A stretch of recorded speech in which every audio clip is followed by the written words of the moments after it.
Boa tarde, meus queridos. Tudo bem com vocês? Estão se dando bem nas provas que tia está sabendo. As mães estão mandando para tia o resultado, né? Que estão tirando 10. Estou muito feliz. Isso quer dizer que assistiram às aulas da professora, não é verdade? E entenderam os conteúdos, tá certo? Parabéns pelo esforço, tá bom, meus amores? Continuem assim, tá certo? Mesmo a gente estando distante, mas vocês podem muito bem se dedicar nos estudos em casa, tá bom? E agradecer muito a participação e a colaboração dos pais, tá certo? Que estão sendo fundamentais nessa hora. Vamos para a nossa revisão de história. O assunto de história é pequeno, certo? Mas fiquem bastante atentos a cada informação que o texto traz, certo? Tá certo, meus amores? Vamos lá. A origem e a identidade do povo brasileiro. Vocês sabem, né? A origem e a identidade do povo brasileiro. Vocês sabem que nós somos uma mistura de povos, né?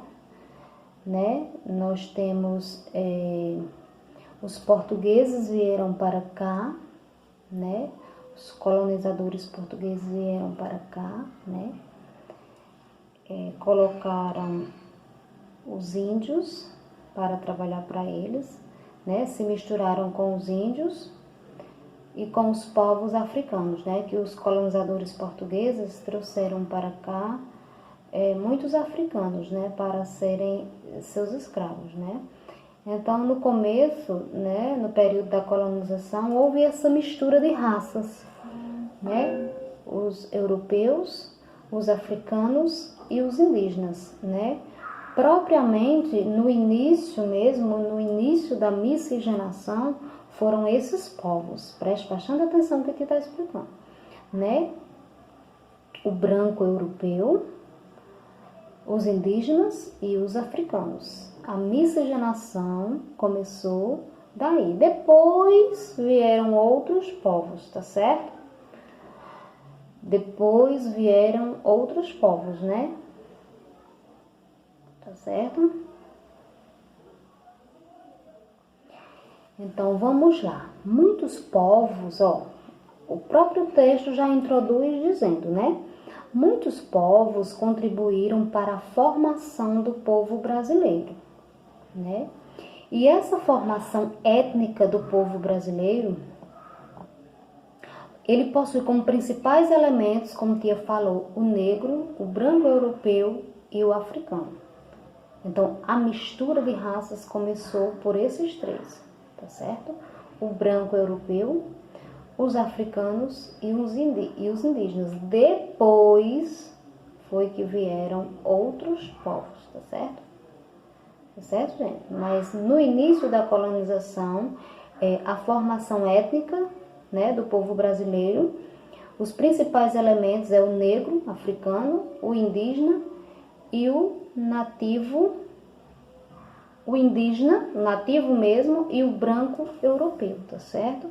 Então, a formação étnica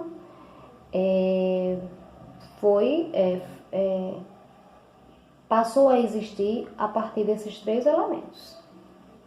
O branco europeu, o africano e os indígenas, tá certo? Então, veja só. Muitos povos contribuíram para a formação do povo brasileiro. Ancestrais da pré-história, indígenas, europeus, africanos e imigrantes de vários lugares do mundo. A obra de arte ao lado do pintor Cândido Portinari expressa entre tantos encontros que deram origem à formação do povo brasileiro. Aqui, como tia já explicou em aulas passadas, essa cena representa a chegada dos portugueses no território brasileiro, tá certo? A chegada dos portugueses no território brasileiro. Do lado de cá nós temos os indígenas, né? E lá no mar, os navios e barcos do povo europeu, certo? E essa obra de arte é de Cândido Portinari, tá certo? Então não esqueçam desse detalhe. A formação étnica da população brasileira, ela possui como elemento principal o negro africano, o indígena nativo e o branco europeu. A formação étnica começou a partir desses 3 elementos, tá certo? Depois vieram os outros povos, tá bom, meus amores? Primeiros habitantes, vestígios pré-históricos. Para conhecer os primeiros habitantes do nosso território, que hoje é chamado de Brasil, precisamos fazer uma viagem no tempo e voltar aos primórdios da África. A África foi o berço da humanidade. De lá partiram diversos povos, tá vendo, gente? Da África partiram diversos povos que se espalharam pelo planeta. Observe aqui no mapa abaixo os prováveis caminhos dos nossos ancestrais até a América. Ancestrais, gente, são os povos que vieram antes da gente, certo? Aí aqui no mapa mostram os nossos ancestrais, né? Vindo de vários lugares do mundo. E esses povos se espalharam por todo o planeta, tá certo? Aí aqui na página 4, os cientistas sugerem que povos caçadores-coletores habitaram o continente americano há mais de 48 mil anos. No Brasil, os sítios arqueológicos mais antigos indicam a presença de povos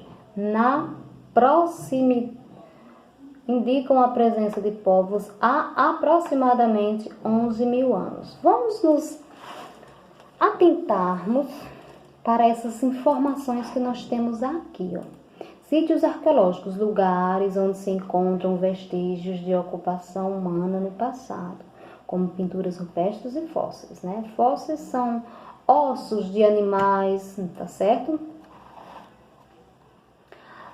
De animais e nós, os seres humanos, né? E nós nos classificamos como animais. Aí aqui, vamos observar, vamos ler o texto que tem em cada retângulozinho desse, ó. A região de Lagoa Santa, que fica no município de Minas Gerais, concentra importantes sítios arqueológicos, viu? Ó, na região de Lagoa Santa, no município de Minas Gerais, concentra importantes sítios arqueológicos, onde foram encontrados crânios humanos, tá certo?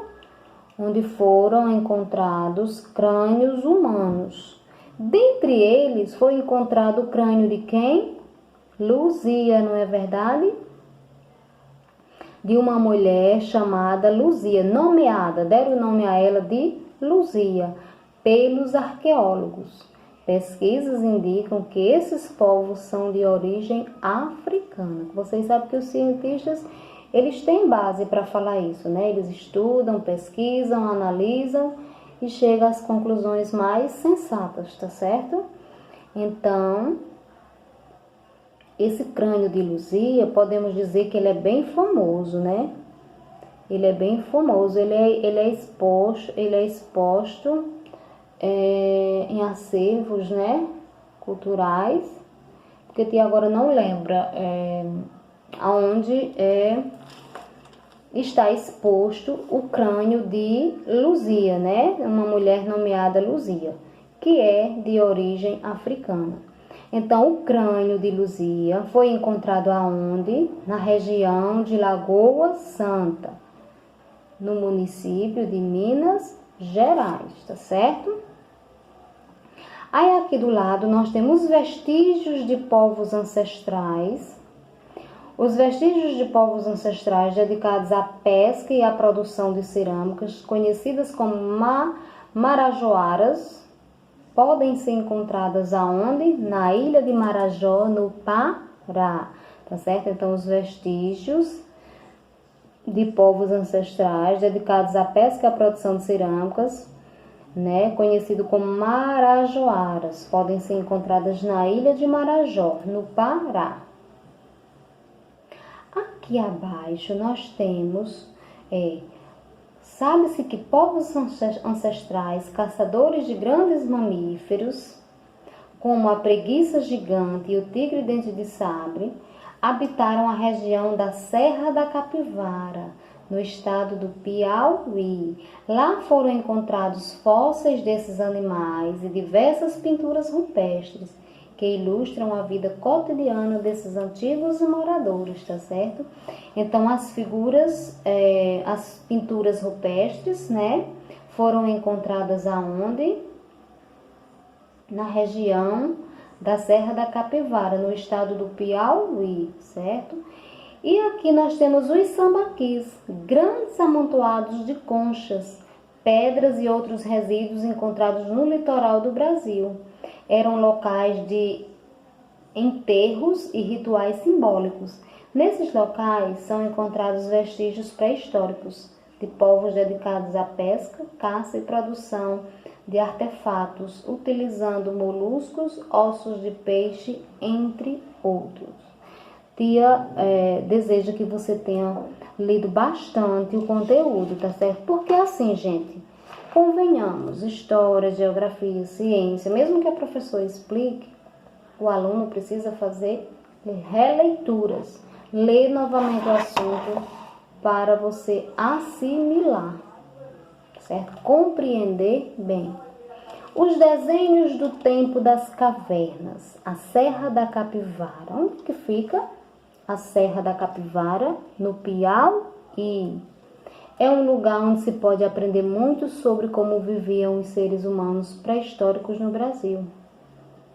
Ali se encontram pinturas rupestres e vestígios de antigos acampamentos, de grupos que caçavam animais e coletavam frutos. Deve ser bacana, né? Você fazer uma visita, né? Num lugar desse. Ou ali se encontram pinturas rupestres e vestígios de antigos acampamentos e grupos que caçavam animais e coletavam frutos, raízes e sementes. Além de outros povos que, segundo indícios, viviam em aldeias e eram ceramitas e agricultores pré-históricos.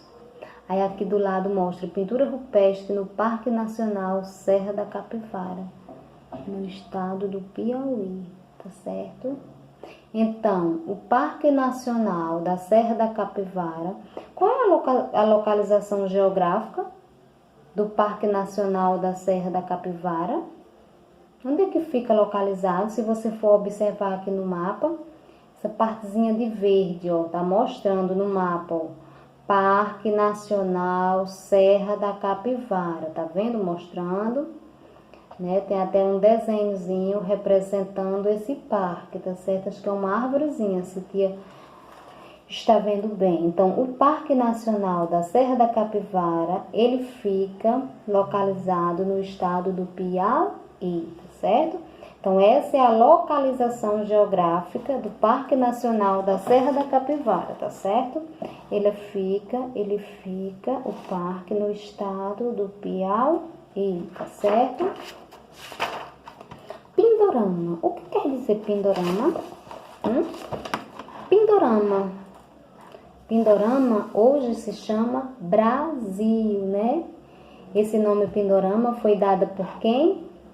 Pelos Tupi-Guaranis, né? Os indígenas Tupi-Guarani, né? Verdade? Ó, Pindorama. Qual a origem de Pindorama? Esse nome Pindorama, ela tem origem na língua Tupi, não é isso? A terra dos indígenas e a chegada dos portugueses. A Pindorama.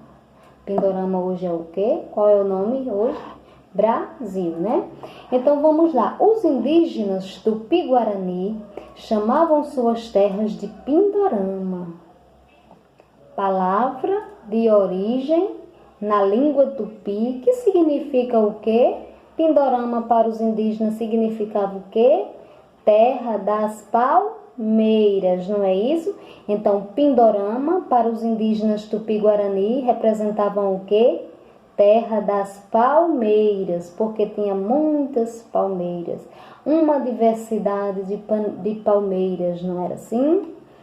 Então, os indígenas tupi-guarani chamavam suas terras de Pintorama, que significa terra das palmeiras. A escolha desse nome se deve à diversidade, tá vendo? Muitas palmeiras. A diversidade de palmeiras que existem nas paisagens brasileiras, como coqueiro, carnaúba, açaizeiro, buriti, pupunha, tucum, inajá, tucumã, pindoba, tucumamaí, entre tantas outras. Tá vendo a diversidade, gente, de palmeiras? Muitas, não é verdade? Você conhece algum tipo de palmeira? Já observou de perto da sua casa? Tem alguma? Aí aqui nós temos, o nome do Brasil se deve a outro tipo de árvore, o pau-brasil. A cor da madeira é vermelha e é por isso o nome Brasil. Brasil vem de brasa, tá vendo? Brasa vermelha. Então o nome do Brasil se deve a outro tipo de árvore, o pau-brasil. A cor da madeira é vermelha e é por isso o nome Brasil. Vermelho da brasa, que lembra o fogo. Essa árvore atualmente está ameaçada de extinção. Ou seja, gente, uma informação como essa, ó, o nome Brasil. Por que Brasil? Ó, Brasil vem de brasa, brasa vermelha, né? A árvore que a árvore, dessa árvore não era extraída uma tinta vermelha, não era assim? Que servia para tingir tecidos e que os portugueses vendiam por um preço altíssimo na Europa, não é verdade? Então, ó, o nome do Brasil se deve a outro tipo de árvore, o pau-brasil. A cor da madeira é vermelha e é por isso o nome Brasil. O Brasil veio de brasa, brasa vermelha. O vermelho da brasa, que lembra o fogo. Isso é uma poesia com o Brasil. Essa árvore atualmente está ameaçada de extinção, né? A gente já discutiu bastante sobre essa questão das árvores e dos animais e das plantas que estão em extinção no nosso país. Que tem hora que não dá mais nem vontade de falar, porque... não vou nem dizer para os alunos, né? Que nosso país tem algumas leis que não são, como é que eu posso dizer, respeitadas, né? Que até onde a gente sabe, lei é para ser respeitada. É que nós temos as defesas do meio ambiente, mas parece que tem hora que não funciona, não é verdade, gente?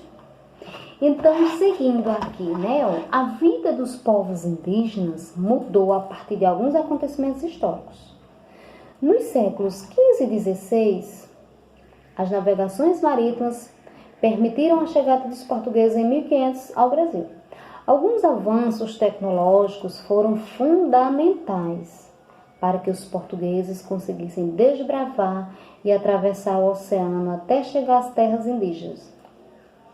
Os colonizadores portugueses não respeitaram os povos indígenas. Nunca esqueçamos disso. Os colonizadores portugueses não respeitaram os povos indígenas, né? Eles foram escravizados, humilhados, né? Com violência e opressão e repressão, com violência e repressão, obrigaram os indígenas a mudar seus hábitos e tradições culturais. A partir disso, os índios começaram, alguns que eram bravos guerreiros lutavam contra essas coisas. Quando perceberam que os portugueses queriam só prejudicar-los, tomar o que eles tinham de mais precioso, que era a terra, a natureza, alguns deles começaram a enfrentá-los e acabaram morrendo, né, gente? Os colonizadores portugueses não respeitaram os povos indígenas, com violência e repressão, obrigaram os indígenas a mudar seus hábitos e tradições culturais. Muitos dos que resistiram ao domínio dos colonizadores foram mortos, tá certo? Muitos dos que resistiram, tentaram enfrentá-los, né, foram mortos. Então, atualmente, diversas comunidades indígenas garantem a preservação de seus territórios e cultura, realizando atividades de subsistência de maneira sustentável. Tá vendo, gente? Eles ainda hoje, os poucos índios, né, que ainda existem, eles cuidam do pedaço de chão que tem de maneira sustentável. Eles plantam só para sobreviver, para tirar o seu sustento. Mas eles fazem isso de forma sustentável. Eles não fazem nada que possam prejudicar o meio ambiente. No Brasil, os povos indígenas apresentam variadas origens étnicas e linguísticas. Muitos resistem até hoje para preservar a língua, os hábitos, as tradições e os territórios de seus povos. Ainda hoje são guerreiros, lutam para preservar sua cultura, sua língua e suas tradições, tá certo, meus amores? Aí nós temos aqui também o finalzinho do texto. Estima-se que a população indígena em 1500, na época do descobrimento, eram 5 milhões de habitantes, de centenas de etnias, várias etnias, como tupinambás, guaranis e potiguaras, as quais têm em comum a língua tupi. O que é que esses indígenas têm em comum? Os tupinambás, os guaranis e potiguaras, ó. 3 grupos, ó, tupinambás, guaranis e potiguaras. O que essas tribos têm em comum? A língua tupi. O que é em comum? Todos falam a língua tupi, certo? Ó, todos eles falam a língua tupi, ó. Aqui diz, ó, como tupinambás, guaranis e potiguaras, as quais têm em comum a língua tupi. De acordo com dados de 2010 do IBGE, a atual população indígena brasileira é de aproximadamente 897 mil pessoas distribuídas em 305 etnias. Também foram identificadas 274 línguas e registrado que 76% dos indígenas atualmente falam português. Tá vendo, gente? 76% deles hoje falam português. Os povos indígenas, de modo geral, vivem em integração com a floresta nas áreas reservadas a eles. Não esqueçam desse detalhe, ó. Os povos indígenas, de modo geral, vivem em integração com a floresta nas áreas reservadas a eles. O que é viver em integração com a floresta? Eles vivem em harmonia com a floresta. Eles plantam, eles cuidam, eles preservam, eles jamais desmatam, eles jamais poluem, eles jamais prejudicam o meio ambiente. Então, eles vivem em integração, certo? Acumulam conhecimentos milenares de plantas, animais e manejo florestal, envolvendo as atividades de caça, pesca e coleta. Com base nessa relação com a natureza, os indígenas criaram seus costumes e cultura, danças, músicas, arte, religião e tantos outros hábitos. Tá certo, meus amores? Ficamos por aqui. Tá certo? Aqui já é outro assunto. Ficamos por aqui na nossa revisão de geografia, tá certo? E falta apenas a nossa revisão de história, tá certo? Uma boa prova, cuidado, lê direitinho, com paciência, interpreta a pergunta. Nunca devemos ler a pergunta uma vez e já ir lá marcar. Não, lê, relê. Será que eu entendi mesmo a pergunta? Aí vai lá ver as alternativas, tá certo, meus amores? Sucesso, tá?